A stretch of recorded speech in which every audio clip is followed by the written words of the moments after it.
रंजित रंजन जी, आप लोकसभा की सांसद, राज्यसभा की सांसद, सीडब्ल्यूसी की मेंबर बनने में तो बड़ा समय लग जाता लोगों को, बड़ी जल्दी आप बन गई। मेरा सवाल ये है कि हाँ, मुझे यही लग रहा है। आपको लग रहा है जल्दी बन गई? ज्यादा संघर्ष किया क्या आपने? ज्यादा करना पड़ा संघर्ष? ये रूम में बैठ के बताएंगे। अच्छा, अब मैं बिहार की बात हमें करना है। यहाँ पर बिहार सबसे बड़ा दंगल हमारे कार्यक्रम का नाम है, तो हम बिहार की बात करेंगे। प्रभारी नियुक्त कर दिया, रोज मीटिंग, रोज बैठक, दिल्ली से पटना एक कर दिया आपने, इसीलिए 50 सीट लड़ने के लिए। देखिए, ये तो अब आपको मुद्दा चाहिए। हम लोगों ने इस बार क्वांटिटी नहीं क्वालिटी पे ध्यान दिया है। अच्छा, और इस बार जो आप भी पूछ रहे हैं या एनडीए वाले भी बार बार अपने मुद्दे छोड़ के हम लोगों के मुद्दे हमारे घर में घुस के देख रहे हैं कि इनका दरवाजा खोलो, यहाँ क्या हो रहा है। तो वो तब देखता है जब अपने घर में कुछ नहीं बचा होता है। तो इससे आगे मैं क्या बोलूंगी? नहीं, लेकिन मैं यही कहूंगी कि हम लोगों ने बहुत सेटिस्फाइड हैं कि पिछली बार से बहुत और बेहतर तरीके से, मजबूत तरीके से महागठबंधन इस बार बिहार में चुनाव लड़ रहा, चुनाव जीतने जा रहा है। चुनाव जीतने भी जा रहा है। अभी लड़ने की बात हुई तो मैंने कहा बहुत मजबूत तरीके से लड़ रहा है। तो निश्चित तौर से पिछली बार बहुत मार्जिनल वोट से हम लोग 12,500 के आसपास वोट सत्ता पे नहीं आए, तो इस बार वो गलती नहीं होगी।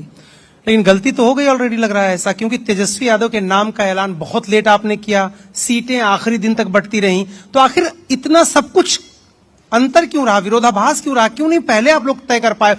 एनडीए का प्रचार शुरू हो गया, प्रधानमंत्री यहाँ आने लगे, गृहमंत्री आने लगे, अभी आपकी सीट ही नहीं बटी थी। कहीं दिक्कत तो नहीं, कहीं गड़बड़ तो नहीं हो गई? देखिए, हर पार्टी का, हर गठबंधन का अपना तरीका होता है। और अगर आप ये बात करें कि आपने इतना डिले किया, तो एनडीए के बीच में चिराग जी क्या कर रहे थे, कभी कुशवाहा जी नाराज हो रहे थे, कभी नीतीश बाबू के खेमे से बात आ रही थी। तो ये सारी बातें तो होती रहती हैं। तो मुझे नहीं लगता ये कंपेयर करने या हम इस तरह से कर रहे थे, ये हमारी रणनीति का पार्ट हो सकता है। रणनीति थी आखिरी समय तक, रणनीति का पार्ट हो सकता है। एक सवाल आपसे है कि चुनाव आयोग के लेके आप लगातार हमलावर हैं, और राहुल गांधी ने तो चुनाव आयुक्त को न जाने क्या क्या कहा।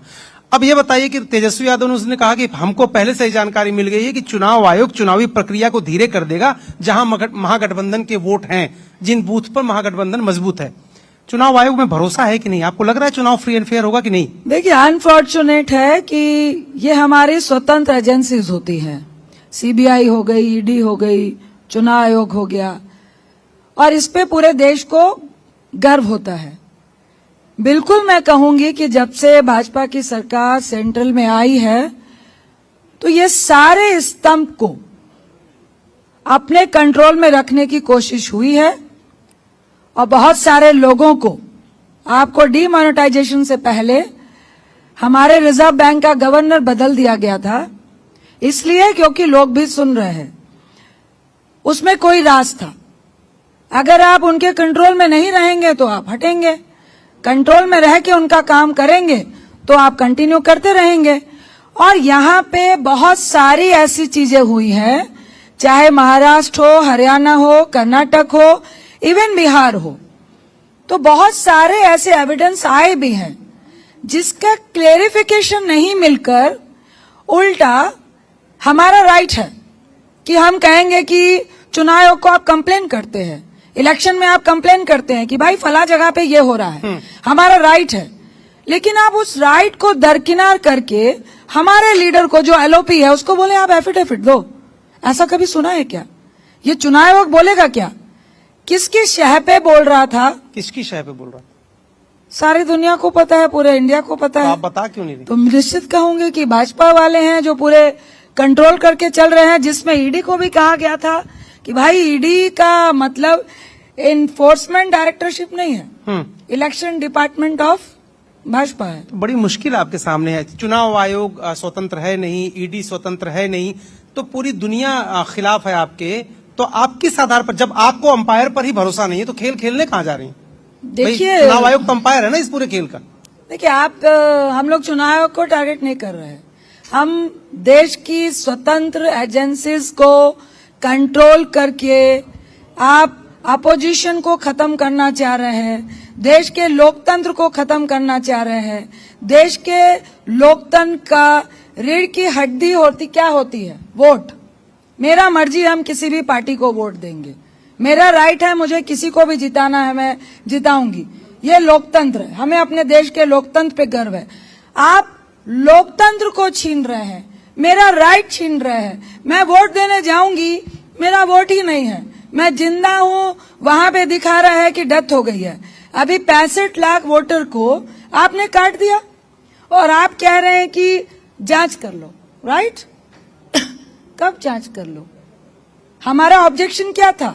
हम ये नहीं कह रहे कि आप SIR नहीं कराओ, भाई टाइमिंग पे शक होता है। 3 महीने पहले और अभी आपके 2 महीने आचार संहिता लगने से पहले जब सेशन चल रहा था, उसके भी 15 दिन के बाद आपने डिक्लेयर किया और कहा कि फला 30 दिन है, इसमें कर लो और आप स्टिल आप करेक्शन करा सकते हो। भैया अब तो 6 को वोटिंग है, 11 को वोटिंग है और आपको मालूम है कि बिहार में कितने पढ़े लिखे लोग हैं, कितने नौकरियां हैं, लोग मजदूरी करने बाहर जाते हैं। जब तक उसको ये समझ में आएगी, आपने फॉर्म भर दिया और आपने कहा कि चलो भैया एक बार BLO आया, फॉर्म भर दिया तो इसका मतलब दोबारा हो गया। जो हमेशा से होता आया था, बिल्कुल हमेशा से होता आया था। अभी भी वोटर लिस्ट पर आपको भरोसा नहीं? जो वोटर लिस्ट है, देखिएगा, हम लोग खुद लोकसभा लड़कर आए हैं, कितनी जगह पे महागठबंधन के आपको इतना तो आभास हो जाता है कि फला पंचायत में इस पार्टी का वोटर ज्यादा है। आप वोटर लिस्ट उठा लेते हैं, हमें भी मालूम है, हम लोग जब चुनाव लड़ते हैं तो ABC कि भाई यहाँ हमें वोट मिलती है, यहाँ न्यूट्रल मिलती है, यहाँ पे उस पार्टी का वोट है। आपने उसको टारगेट बनाया। ये हर क्षेत्र के एक जो भी चुनाव लड़ता है वो बता सकता है आप ये कि कह रहे हैं आपकी कि वोट को आपके वोटर को जानबूझ के उन्होंने काट दिया। काटने के साथ प्रोसेस स्लो करवाते हैं, उनको तंग किया जाता है, उनसे सबूत मांगा जाता है, वापस घर भेजा जाता है। अब सपोज जहां पे 600 वोट गिरनी है, वहां पे 300 गिरेगी। तो आपने देखिए, एक जगह उन्होंने किया SIR, आपने इतना हल्ला मचाया कि आधे देश में कर दिया उन्होंने। देखिए SIR 19 आई थिंक मैं भूल रही हूं कि कांग्रेस के वक्त से होते आए हैं। तो वही तो विरोध क्यों कर रहे हैं फिर इसका? बिल्कुल नहीं करेंगे। SIR का विरोध नहीं है। आप विरोध की बात कर रहे हैं। जितनी स्कीमें आज भाजपा बिहार में भी लेकर आई है, हमारी नकल है, उसको आप बढ़ा बढ़ा के कर रहे हैं। वृद्धा पेंशन कौन दिया? हम लोगों ने दिया। शिक्षा नीति कौन लेके आई? कांग्रेस लेके आई। ये जो स्वयं सहायता ग्रुप है महिलाओं के, कौन लेके आई थी? कांग्रेस लेके आई। आप उसको बढ़ाने का काम कर रहे हैं, लेकिन आप उसकी आड़ में गलत कर रहे हैं और लोकतंत्र को खत्म कर रहे हैं। ईडी कौन लेकर आया? यस, हम लोग लेके आए थे। किस लिए था? ब्लैक मनी के लिए, ड्रग्स पैडलर के लिए। पर ईडी का दुरुपयोग आपने किसके लिए किया? इंडिया में किया। आप कहेंगे ब्लैक मनी के लिए किया, पर ऐसा कैसे हो सकता है कि 99.9% सिर्फ अपोजिशन के लोगों की फाइल जाएगी? तो सुप्रीम कोर्ट तो है ना, हाई कोर्ट तो है ना। सुप्रीम कोर्ट ने भी हस्तक्षेप किया, बहुत चीजों में हस्तक्षेप किया। अच्छा चलिए, इससे अलग जरा मुड़ते हैं, नीतीश कुमार पर बात करते हैं। ये ऐसा क्या है नीतीश कुमार में कि बीच में वो खड़े रहते हैं, इधर पलटते हैं तो आप लोग माला पहना देते हैं, उधर पलटते हैं तो उधर वाले माला पहना देते हैं? ऐसा है क्या नीतीश कुमार में? देखिए, ये बात तो आपको नीतीश बाबू से पूछनी चाहिए। माला तो आप पहनाते हैं ना। लेकिन मैं ये जरूर कहूंगी कि नीतीश बाबू अभी भी बहुत बड़ी भूल कर रहे हैं।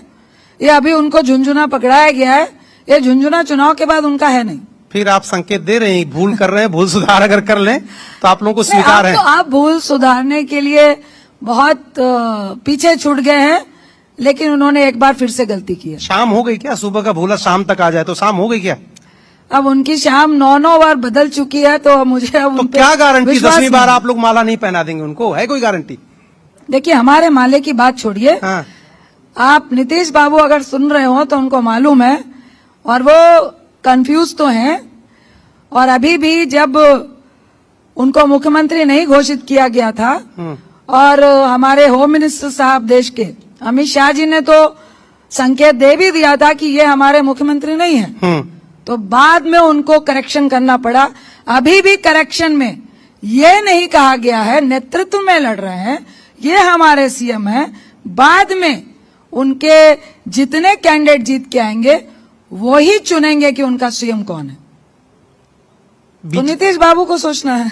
अच्छा, उनके स्वास्थ्य पर देखिए, तेजस्वी यादव जिस तरह से हमले कर रहे हैं कि रिमोट कंट्रोल से सरकार चल रही है, दिल्ली से बीजेपी सरकार चला रही है, उनके स्वास्थ्य को लेकर के आपकी पार्टी कांग्रेस क्या करी? क्या नीतीश कुमार स्वस्थ हैं, नहीं है, सरकार चलाने लायक है, नहीं है? आप लोग क्या मानते हैं? देखिए, मेरे बुजुर्ग है और पॉलिटिक्स अलग होती है और हम सब पॉलिटिक्स करते हैं, एज की रिस्पेक्ट करती हूं मैं। लेकिन हाँ, कल अगर मेरी एज मेरी राजनीति में आड़े आने लगेगी और मैं अपने एज और हेल्थ के कारण अपने काम के साथ 100% इंसाफ नहीं कर पाऊंगी तो मैं उस दिन राजनीतिक फील्ड पे नहीं रहूंगी। तो अच्छा, नीतीश बाबू को सोचना चाहिए। रंजीत जी, एक महिला होने के नाते आपसे सवाल है, शराबबंदी करने के पीछे सबसे बड़ी वजह ये बताई गई कि महिलाओं को परेशानी होती है, घर गृहस्थी चलाने में दिक्कत होती है, घर का पैसा खींच के पुरुष लेके जाता है, शराब पीता है, शराबबंदी हो गई लेकिन शराब बिक्री बंद नहीं हुई, ये आप मानती हैं? बिल्कुल मानती हूँ और इसका समाधान निकालना चाहिए था। क्या? निश्चित तौर से शराब से महिलाएं बहुत ज्यादा दुखी हैं। अभी भी? उसका सॉल्यूशन निकालना चाहिए था। आपको लॉ एंड ऑर्डर को दुरुस्त करना चाहिए था। शराब की दुकानें कहाँ होंगी उसका समाधान निकालना चाहिए था। कहाँ बिकेगी, किस रेट में बिकेगी, उसका समाधान निकालना चाहिए था। देसी शराब की क्वालिटी क्या होगी उसका समाधान निकालना चाहिए था। अभी आपने क्या किया है कि अभी 12-13 साल का बच्चा भी 200 रुपए की शराब 400 रुपए में बेच के शराब से पैसे कमाने की जो उसकी लालसा जग गई है और इनलीगल वे से अगर उस वक्त जो स्टेट का ग्रोथ शराब से 4,500 करोड़ था उस वक्त और अब उसका 4 गुना ब्लैक शराब से आ गया है, लेकिन अभी भी आप छिपा के बेच रहे हैं, जिसके कारण अनफॉर्चुनेट है कि बिहार पे गर्व था कि सूखा नशा ड्रग्स आ चुका है जिसके बारे में एनडीए सरकार बात ही नहीं करती है, जो बहुत डेंजरस है। ये महिलाओं के लिए और भी खतरनाक होता है। आप चाहते हैं कि शराब बिके, अच्छे तरीके से बिके, नियमित दुकानों पर बिके, ऐसे इलीगल न बिके? तो आप चाहती हैं, कांग्रेस पार्टी चाहती है कि शराबबंदी खत्म कर देखिए, हम लोग के मैनिफेस्टो में हम लोग ने कहा है कि अगर हमारी सरकार आएगी तो हम इसकी समीक्षा करेंगे। राहुल गांधी ने एक बयान दे दिया कि प्रधानमंत्री तो वोट के लिए डांस भी कर सकते हैं। मैंने सुना नहीं। बीजेपी बहुत नाराज है। मैंने सुना नहीं। लेकिन मैं बोल रहा हूँ, मैंने सुना नहीं। आप प्रतिक्रिया देना नहीं चाहती? मैं सिर्फ जो आंख से देखती हूँ उसी पे बात करती हूँ। एक और बात है, जीविका दीदी, महिलाओं की बात आपने की, आखिरी सवाल मेरा है, समय खत्म होने जा रहा है। जीविका दीदी क्या गेम चेंजर है? आपको लग रहा है महिलाओं के बीच आप जाती हैं जो 10-10 हजार रुपया लोगों को मिला है? तो 10,000 रुपए लोन है। बीजेपी ने, एनडीए ने पहले उनको गुमराह किया, 10,000 डाले, बिल्कुल बहुत बड़ी बात है महिलाओं के लिए, लेकिन ये लोन है। अब धीरे धीरे समझ में आ रहा है और हम लोग समझाने की कोशिश कर रहे हैं। हमारा 2,500 रुपए का जो महिला मान योजना है वो लोन नहीं है, वो हम लोग उनको डायरेक्ट पैसा दे रहे हैं, वापिस नहीं लेंगे। ये लोन वैसा ही है जैसे उज्ज्वला योजना में 1,600 रुपए बोलकर सब्सिडी तब तक नहीं दी थी जब तक वो पूरा पैसा उनका वापस नहीं हो गया था, और 4.5 करोड़ में 2 करोड़ लोग रिफिल नहीं कराते, आज भी नहीं कराते। ये एक तरह से दोबारा से महिलाओं को ठगने की कोशिश है और मुझे लगता है इस बार बिहार की महिलाएं ठगाएंगे नहीं। चलते चलते एक सवाल है, मुख्यमंत्री आप कब बन रहा है? मुझे लगता है निश्चित बनेगा। इस बार बिहार की जनता, जिनको भी पछतावा है कि बहुत ही कम मार्जिन से हम लोग महागठबंधन की सरकार नहीं बना पाए थे, इस बार हमारा मुख्यमंत्री बनेगा, महागठबंधन की सरकार बनेगी। तेजस्वी यादव ही बनेंगे मुख्यमंत्री ना? हमने बाद में कोई खेला तो नहीं होगा? हम लोगों ने अपना मुख्यमंत्री घोषित कर दिया।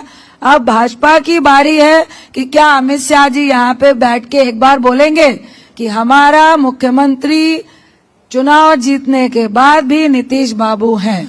देखिए, महागठबंधन ने सीएम फेस दिया, उसके बाद सीधे टारगेट कर रहे हैं एनडीए को कि वो साफ तौर पर, स्पष्ट तौर पर कहें कि नीतीश कुमार ही मुख्यमंत्री बनने वाले हैं, और ये एक कमजोर कड़ी एनडीए की तरफ से दिख रही है जिसका फायदा महागठबंधन उठाना चाहता है। रंजीत रंजन जी, बहुत बहुत शुक्रिया न्यूज 18 इंडिया के खास कार्यक्रम सबसे बड़ा दंगल में शामिल होने के लिए। Thank you so much Arun ji. तो सबसे बड़ा दंगल बिहार 2025 चुनावों के लिए